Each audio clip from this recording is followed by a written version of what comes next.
राधे राधे बच्चों, मैथ के इस सीरीज में आपका स्वागत है। और आज हम लोग पार्टनरशिप चैप्टर के कुछ बेहतरीन सवालों को देखेंगे जो अक्सर आपके एग्जाम में पूछे जाते हैं। तो चलिए आज का जो पहला सवाल है उसे शुरू करते हैं। सवाल कहता है, Ravi and Atul started a business with 50,000 and 20,000. Ravi takes 20% of the profit for managing the business as a salary.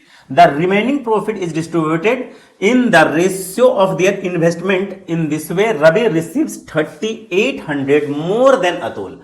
Find the total profit. बच्चों सवाल क्या कहा है? सवाल यदि हम समझ जाएंगे तो इस सवाल को बनाना काफी आसान हो जाएगा। सवाल क्या कहा है कि रवि और अतुल जो है 50,000 और 20,000 रुपया मिला के बिजनेस किए हैं, लेकिन अतुल जो है कैसा है, व्यवसायी का देखरेख करने के कारण 20% सैलरी का ले लेता है। कहने का मतलब रवि जो है एक्टिव पार्टनर है बच्चों, है ना। और जो पैसा बच जाता है उसको पूंजी के अनुपात में लोग बांट लेते हैं, है ना। कैसे बांट लेते हैं? पूंजी के अनुपात में। और इस तरीका से सवाल कहा है कि रवि जो है अतुल से 3,800 रुपया ज्यादा ले जाता है। कहने का मतलब है ना, रवि जो है 50,000 रुपया लगा लिया, ठीक है। अतुल कितना लगाया बच्चों? 20,000 रुपया। अगर इसका प्रॉफिट का रेशियो देखिएगा तो 5:2 में निकला।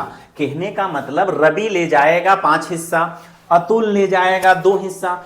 टोटल प्रॉफिट जो है वो 7 हिस्सा हो रहे हैं। हम क्या करते हैं, कैलकुलेशन में सुविधा हो इसीलिए ये 7 को 70 या 700, आपकी मर्जी, आप जो बनाना है बना लीजिए। कहने का मतलब 700 यूनिट जो है टोटल प्रॉफिट है।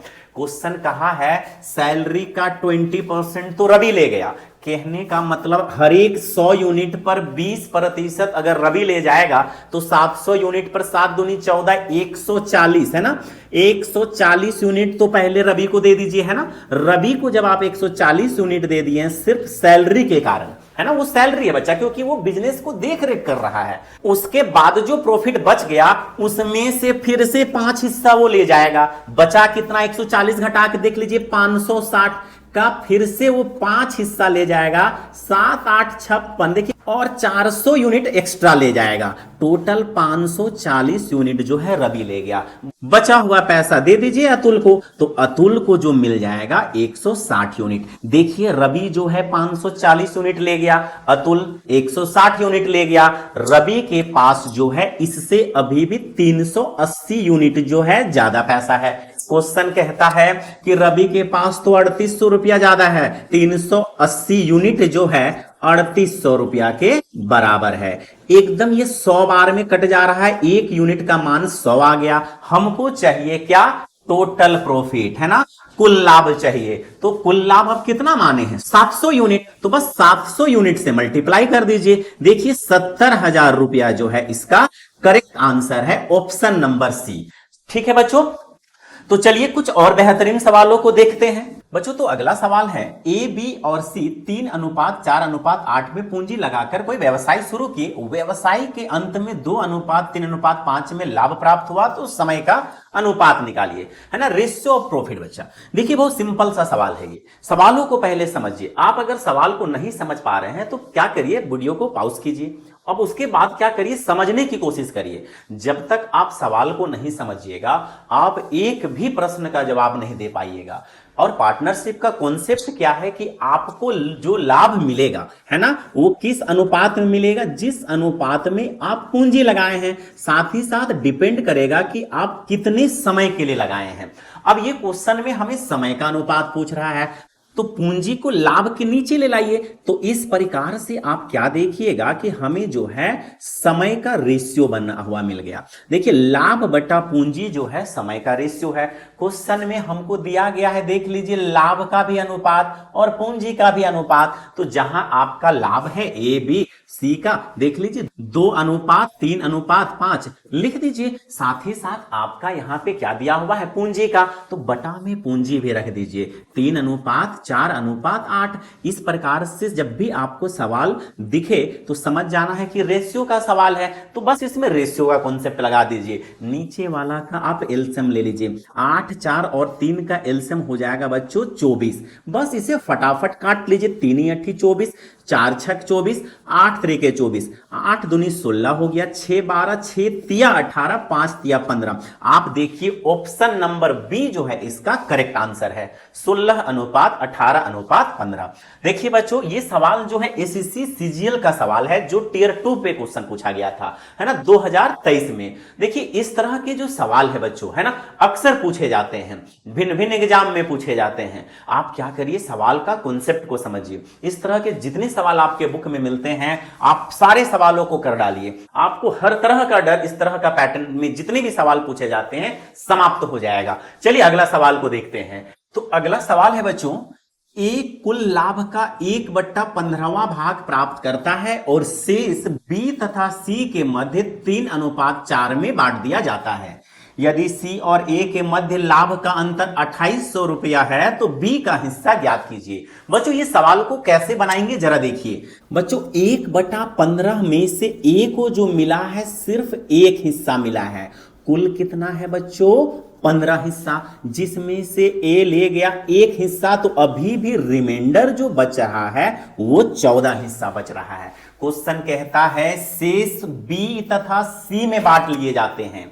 बी को मिलता है 3 हिस्सा, सी को मिलता है 4 हिस्सा। तो क्या करेंगे, बी का जो है हम लोग हिस्सा निकाल लेंगे। बी कितना ले जाएगा 3 हिस्सा, टोटल 3 + 4 7 में से 14 हमारा क्या है रिमाइंडर अभी भी बचा हुआ है। तो क्या करेंगे 7 का पहाड़ा से 14 को काट देंगे। इस प्रकार से बी को जो हिस्सा मिलेगा 6 हिस्सा मिलेगा। बी को कितना मिला है बच्चा 6 हिस्सा मिला है। अब सी को भी मिल जाएगा कितना, देखिए 15 हिस्सा टोटल है। ए ले गया एक हिस्सा, बी ले गया 6 हिस्सा, टोटल 7 हिस्सा समाप्त। बचे हैं अभी भी 8 हिस्सा, वो दे दीजिए सी को। क्वेश्चन आगे कहा है कि सी और ए के मध्य लाभ का अंतर 2800 रुपया है। मेरे हिसाब से सी और ए के मध्य लाभ का जो अंतर मिल रहा है बच्चा सिर्फ और सिर्फ 7 यूनिट का मिल रहा है। क्वेश्चन में कहा है अंतर 2800, हम ला रहे हैं 7 यूनिट, कहने का मतलब यही 2800 रुपया 7 यूनिट के बराबर है। ये आपके कट गए 400 बार में। हमें चाहिए बी का हिस्सा, बी को जो मिल रहा है बच्चा 6 हिस्सा, बस आप इस 6 से मल्टीप्लाई कर दीजिए, 6 चौके 2400, मतलब ऑप्शन नंबर डी जो है इसका करेक्ट आंसर है। चलिए अगला सवालों को देखते हैं। तो सवाल है ए, बी और सी ने एक व्यवसाय शुरू किया। बी ने कुल राशि का 1/6 निवेश किया, जबकि ए और सी का निवेश समान है। वर्ष के अंत में 7200 का लाभ हुआ हो तो बी और सी के लाभ का अंतर निकालिए। बच्चा ये क्वेश्चन जो है एसबीआई पीओ का आया हुआ सवाल है। आप क्या करिए, सबसे पहले ये सवाल को खुद पढ़िए।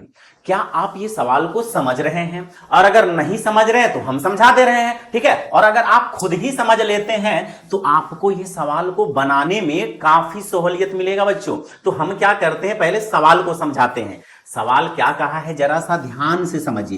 कहता है कि बी ने कुल राशि का 1/6 निवेश किया है। कहने का मतलब अगर आप ध्यान से देखिएगा तो कुल निवेश यदि हमारा 6 यूनिट का है, ठीक है, तो बी क्या किए हैं 1 यूनिट ही वो निवेश किए हैं। चलिए जरा समझते हैं और डिटेल से। हम क्या करेंगे, एक जो है रेशियो बनाते हैं, है ना। बी जो है अगर एक हिस्सा पैसा निवेश किया है और बाकी ए और सी जो है किस अनुपात में निवेश किए हैं, देखिए क्या कहता है, जबकि ए और सी जो है का निवेश समान है। हम क्या करते हैं 6 में से 1 निवेश हो चुका है, बचा हुआ है 5, तो 5 को दोनों बराबर बराबर हिस्सा में बांट देते हैं, क्योंकि सवाल ही तो कहा है कि दोनों बराबर बराबर निवेश किए हैं। कैलकुलेशन में सुविधा हो इसीलिए क्या करते हैं 2 से मल्टीप्लाई कर देते हैं सभी में, जिससे ये बन जाएगा 5, ये बन जाएगा 2, ये फिर से बन जाएगा 5।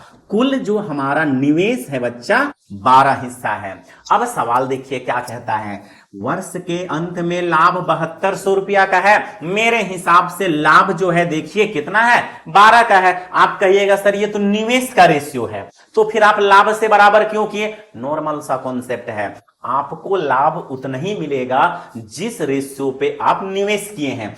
चूंकि 5:2:7 में ये लोग निवेश किए हैं बच्चे, तो इनको लाभ भी इसी रेशियो में मिलेगा। क्लियर है? चलिए देखते हैं आगे हम लोग। कहने का मतलब अगर इन लोगों का लाभ 12 हिस्सा है तो 12 बराबर ही हमारा 7200 है। देखिए ये कितना बार में कट रहा है, 600 बार में कट रहा है।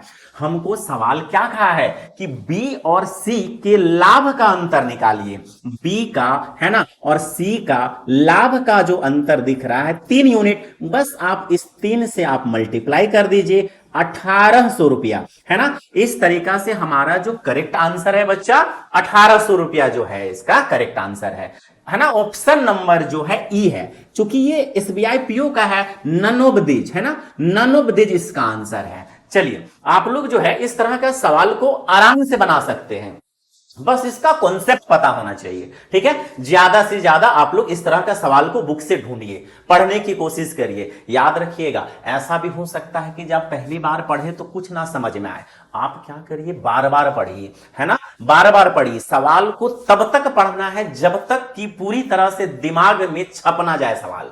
दिमाग में जैसे छपा सवाल अपने अप्रोच लगना शुरू हो जाएगा, और जब एक बार अप्रोच लगना शुरू हो गया बच्चा तो आप किसी भी तरह के सवाल को आराम से बना सकते हैं। चलिए अगला सवालों को देखते हैं। तो सवाल है ए कुल पूंजी का 1/6 भाग 1/6 समय के लिए, बी 1/3 भाग 1/3 समय के लिए, और बाकी पूंजी सी पूरे समय के लिए लगाता है। बच्चों पार्टनरशिप चैप्टर का कॉन्सेप्ट क्या है कि लाभ जो आपको मिलेगा पूंजी, है ना, और समय के अनुपात में मिलेगा। कहने का मतलब क्या हुआ कि लाभ जो है पूंजी गुना समय के रेशियो में आपको मिलना है। अब जरा क्वेश्चन में देखिए, है ना, ए बी और सी में अगर आप पूंजी का देखिएगा तो पूंजी ए लगाया है 1/6 हिस्सा और आपका बी लगाए हैं 1/3 हिस्सा। इन दोनों का आप एलसीएम लीजिएगा तो 6 आएगा, मतलब कुल पूंजी जो है 6 लगा हुआ है। कहने का मतलब जब कट जाएगा तो ए जो लगाए हैं 1 हिस्सा लगाए हैं, और यही 6 से कट जाएगा 2 बार में, तो बी जो है 2 हिस्सा लगाए हैं, और बाकी क्वेश्चन में बोला है वह है बाकी पूंजी जो है सी लगाए हैं। मतलब 6 में से 3 खत्म, तो बच जा रहे हैं अभी भी 3, जो कौन लगा दिया है बच्चा? सी लगा दिया है। और इसी तरह से समय का भी रेशियो देख लीजिए, ए लगाए हैं 1/6 समय के लिए, बी लगाए हैं 1/3 समय के लिए, है ना, और बाकी पूरा समय के लिए कौन लगाए हैं बच्चों? सी लगाए हैं। तो हम क्या करेंगे, नीचे वाला का एलसीएम लेंगे 6, यहां पर भी 6 से मल्टीप्लाई कर देंगे, मतलब टोटल समय जो 6 समय है इसमें से 1 समय इनका है ए का। आप ध्यान से दीजिएगा तो 2 बार में ये कट गया, मतलब 2 समय के लिए कौन लगाए हैं? बी लगाए हैं। और पूरा समय मतलब कि एलसीएम जो 6 लिए थे वही तो पूरा समय है, पूरा समय के लिए सी लगाए हैं। तो आपका समय का भी रेशियो मिल गया। ये आपका टाइम का रेशियो है, ये आपका पूंजी का रेशियो है बच्चा। आपको जब दोनों के दोनों मिल गए हैं तो क्या लाभ का रेशियो नहीं ला पाइएगा? लाभ बराबर पूंजी गुना समय। तो देखिए आप जो है ए बी सी का लाभ का रेशियो निकाल लीजिए। देखिए पूंजी सबका देखिए 1 2 3, तो आप इसका 1:2:3 लिख दीजिए। अब क्या है समय का अनुपात 1:, देखिए 1:, है ना, 2:, ये पूरा 6 समय के लिए लगाया है तो इसका हम 106 लिख दिए बच्चा। आप इस प्रकार से देख, ए को जो है 1 गुना 1 1 लाभ मिला, इसको 4 हिस्सा लाभ मिला, और इसको 18 हिस्सा लाभ मिला। क्वेश्चन में ध्यान से देखिए, कुल लाभ जो है बच्चों 4600 रुपया का है। जोड़ दीजिए हमें 23 मिलेगा, तो यही 23 यूनिट जो है 4600 रुपया के बराबर है। कुल लाभ में बी का हिस्सा चाहिए, तो बस बी का हिस्सा जो 4 यूनिट है, अब बस इसे आप मल्टीप्लाई कर दीजिए तो हमारा हो जाएगा 4 दूनी 800 रुपया। ऑप्शन नंबर सी जो है इसका करेक्ट आंसर है। चलिए अगला सवालों को देखते हैं। सवाल है, ए ने एक व्यवसाय में 2400 का निवेश किया, टी महीने बाद बी 3600 रुपया के निवेश के साथ जुड़ गया। वर्ष के अंत में ए और बी के लाभ का अनुपात 2:1 है, तो टी का मान निकालिए। बच्चा सवालों को समझिए जरा, है ना। सवाल क्या कहता है जरा ध्यान से देखिए, लाभ है ना का अनुपात यहां पे दिया गया है और आप अच्छी तरह से जानते हैं इस चैप्टर का जो कॉन्सेप्ट है, लाभ बराबर है ना पूंजी गुना समय, लाभ बराबर पूंजी गुना समय। और आपका ए और बी के लाभ का अनुपात भी दे दिया गया है 2:1 और लाभ का फॉर्मूला क्या हुआ है, इन्वेस्टमेंट इनटू टाइम। तो आप इस पे दोनों पे यही चीज लिख दीजिए, जरा ध्यान से देखिए, है ना। ए जो लगाए हैं 2400 रुपया लगाए हैं, तो आप क्या करिए, इन्वेस्टमेंट इनका 2400 रुपये लिखिए और चूंकि 1 साल तक बिजनेस चला तो 1 साल में 12 महीना होता है तो हम 12 लिख दिए, है ना। उसी प्रकार से बी क्या करेगा कि 3600 रुपया के साथ व्यापार में आया है तो हम क्या कर देंगे बच्चा, 3600 रुपया यहां पे लिख देंगे। चूंकि ये टी महीने के क्या आया है, बाद में आया है, तो बी का 12 महीना में से टी महीना घटा देंगे, क्योंकि इसका जो पैसा रहा वो 12 महीना के लिए नहीं रहा, उसमें से कुछ महीना के बाद चूंकि आया है तो हम वही क्या कर देंगे, घटा देंगे। और लाभ का रेशियो तो दिया गया है, देखिए 12 दूनी 24, 12 तिया 36, 3 चौके भी, ये 12 इस बार से कट गया और 4 देखिए ये 2 से ये 2 भी कट जा रहे हैं, तो इधर बच गया 12 minus t is equal to 4। और बस इस तरह से टी का मान 8 महीना आ जाएगा और मेरा जो ऑप्शन नंबर बी जो है करेक्ट आंसर हो जाएगा। बच्चा ये 2025 का सवाल था, है ना। चलिए एक आध सवाल देख लेते हैं इस तरह का और हम लोग। तो सवाल है, पी ने एक व्यवसाय में 4000 रुपए का निवेश किया, कुछ महीनों के बाद 6000 के निवेश के साथ क्यू व्यवसाय में शामिल हो गया। वर्ष के अंत में पी और क्यू के लाभ का अनुपात 4:3 है, तो क्यू कितने महीना के लिए पैसा लगाया। बच्चे ये सवाल जो है लगभग पिछला सवाल की तरह है। देखिए क्वेश्चन में पी और क्यू का लाभ का अनुपात 4:3 जो है दिया गया है, और लाभ कैसे होता है, तो लाभ निकलता है पूंजी गुना समय से, है ना। देखिए पी जो है पूंजी 4000 रुपया लगाया है पूरी 1 साल के लिए, मतलब 12 महीना के लिए, और क्यू क्या किए हैं, कुछ महीना के बाद आए हैं, है ना, 6000 रुपया लगाकर, तो आपका पूंजी हो गया 6000 और वो सपोज मान के चलिए कि टी समय के लिए आए हैं। हम क्या करेंगे, 0 से 0 देख लीजिए, 6 का पहाड़ा में 2 बार में कट गया, 4 से 4 कट गया और टी 3 दूना 6, टी का मान जो निकल गया 6 आ गया बच्चों। तो उस हिसाब से टी जो है कितना महीना के लिए पैसा लगाया, 6 महीना के लिए लगाया। ऑप्शन नंबर बी जो है इसका करेक्ट आंसर है। तो आज का क्लास को हम लोग यहीं पे छोड़ते हैं, आप लोग से मुलाकात अगला वीडियो में होगा, तब तक के लिए जय हिंद।